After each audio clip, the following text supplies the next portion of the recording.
Който му е интересно, на моя канал има видео какви тръби слагаме, какви чакъли. Значи долу-горе метъра с тръби с чакъл излиза към 160 лева. Отвора става 45 см, вътре слагаме тръба 32 см, 315 и се засипа с чакъл. Ние го правим той всичкото. Идваме, копаем, слагаме чакъли, тръби. Готово. Пускаш човек помпата и почва да точи.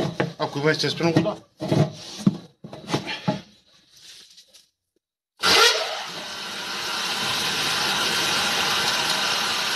Някой, ако има тръбите, не е проблем. 120 на метър. Тръбите, ако ги има, не е проблем никакъв.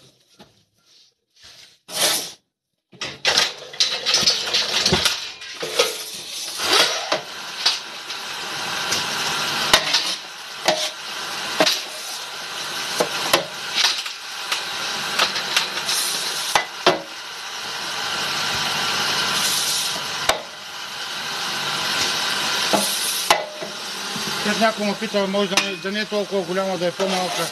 Викам, то по принцип всички хора искат по-голяма.